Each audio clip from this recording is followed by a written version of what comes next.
అందరికీ నమస్కారం. తేజస్వి తెలుగు కథలు పాడ్కాస్ట్కి స్వాగతం. మహాస్వామి వారి గురించి ఈరోజు మనం చెప్పుకోబోయే ఈ అనుభవం కంచి పరమాచార్య ధార్మిక సేవా ట్రస్ట్ అనే పేజ్ నుంచి స్వీకరించబడినది.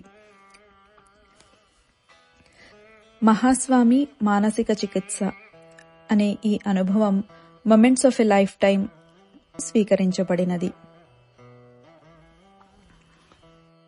బుద్ధిమాంద్యంతో ఉన్న తమ పిల్లాణ్ణి తీసుకుని దంపతులొకరు కాంచీపురానికి వచ్చి పిల్లవాడు చాలా దీనస్థితిలో ఉన్నాడని, అతని స్థితి బాగుపడేలాగా ఆశీర్వదించమని మహాస్వామి వారితో మొరపెట్టుకున్నారు.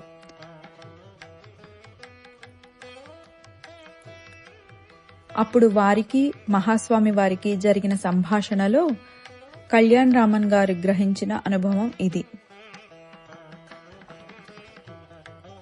మహాస్వామివారు, పిల్లాడు ఏదేని నొప్పితో బాధపడుతున్నాడా అని అన్నారు.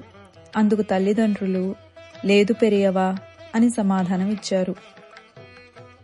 అందుకు మహాస్వామివారు ఆహారం కావాలని లేదా తిననని మారాం చేస్తున్నాడా అని అడిగారు. తల్లిదండ్రులు లేదు పెరియవా, ఏది పెడితే అది తింటున్నాడు అని సమాధానం ఇచ్చారు. మహాస్వామివారు, తన ఈ స్థితి వల్ల మానసిక కృంగుబాటుకు లోనవుతున్నాడా అని ప్రశ్నించారు. తల్లిదండ్రులు లేదు, తను అందరిలాంటి పిల్లవాడు కాదని తనకు అస్సలు తెలియదు అని సమాధానం ఇచ్చారు. అప్పుడు మహాస్వామి వారు కోరిక, బాధ, ఆకలి, ఆశ, నిరాశ లేని ఉత్తమ స్థితి కోసం మన మహర్షులు కొన్ని వందల సంవత్సరాల పాటు తపస్సు చేశారు. మీ పిల్లాడి స్థితి అటువంటిది. అది భగవంతుడు తనకిచ్చిన గొప్ప వరం. అతనికి శారీరక, మానసిక సమస్యలు ఏవీ లేవు. ఆ స్థితిని పోగొట్టి అతనికి బాధను ఎందుకు కలగజేయాలని అనుకుంటున్నారు? మీరిచ్చే మందులు పూర్తిగా అతడి సమస్యను తీర్చి సాధారణ పిల్లాడిలా మార్చగలిగితే మీరు ప్రయత్నించవచ్చు. కానీ అది సాధ్యం కాదని వైద్యులు తేల్చేశారు అని వారికి అర్థమయ్యేలా వివరించారు. ఇది సాధారణ ఆలోచనలకు అతీతంగా ఉన్న విషయం, కానీ సరైనది, స్థిరమైనది కూడా. ఇలాగే ఒకసారి పోస్ట్ మెనింజిటిక్ హెమిపరేసిస్తో బాధపడుతున్న బిడ్డతో తల్లిదండ్రులు మహాస్వామి వారి వద్దకు వచ్చారు. వారు మధ్యతరగతి ఆదాయానికి చెందినవారు. చాలా బాధలో ఉన్నారు. వారు స్వామివారితో, ఇలా మాకే ఎందుకు జరిగింది? ఏమి తప్పు చేశామని మాకు ఈ బిడ్డ బరువుని ఇచ్చారు? వేల కొలది తల్లిదండ్రులకు మంచి పిల్లల్ని ఇచ్చిన భగవంతుడు మాకు మాత్రమే ఇలాంటి బిడ్డను ఎందుకు ఇచ్చాడు అని బాధపడ్డారు. స్వామివారు ఆ దంపతులతో, భగవంతుడు మిమ్మల్ని శిక్షించలేదు. నిజానికి మీరు దేవుని చేత ఎన్నుకోబడ్డారు. ఏదో పూర్వజన్మ పాపకర్మ వల్ల ఈ పిల్లాడు ఇలా అనుభవిస్తున్నాడు. అంతేకాక ఈ బాధ తనకి ఎక్కువగా ఉండరాదు అని భగవంతుడు ఆలోచించాడు. ఈ పిల్లాడికి మంచి ధనవంతులైన తల్లిదండ్రులను ఇచ్చుంటే బహుశా వారు పిల్లాడి బాగోగులు చూడడానికి పనివారిని నియమించేవారు.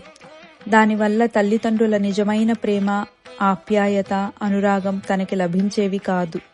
అలా కాక పేదవారైన తల్లిదండ్రులైతే వారికే తినడానికి తిండి లేకపోవడంతో పిల్లాణ్ణి చూసుకోవడానికి వారికి సమయము, డబ్బు రెండూ ఉండేవి కావు. వేల మంది తల్లిదండ్రులలో భగవంతుడు మిమ్మల్నే ఇతనికి తల్లిదండ్రులుగా ఇచ్చాడు.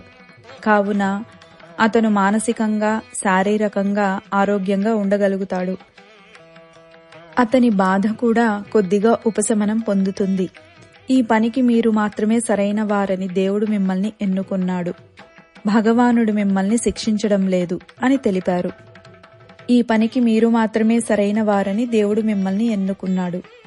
భగవానుడు మిమ్మల్ని శిక్షించడం లేదు అని తెలిపారు. మరలా పూర్తి భిన్నమైన కోణంలో ఆలోచన, కానీ ఇదొక పూర్తిగా కొత్తదైన మానసిక చికిత్సా విధానం. ఈ అనుభవం చెన్నైలో ప్రముఖ న్యూరోసర్జన్ అయిన ప్రొఫెసర్ ఎస్ కళ్యాణరామన్ గారిది. ఈ అనుభవం moments of a life time అనే పత్రిక నుండి స్వీకరించబడినది. అపార కరుణా సింధుం జ్ఞానదం శాంతరూపిణం శ్రీ చంద్రశేఖర గురుం ప్రణమామి ముదాన్వహం. స్వస్తి.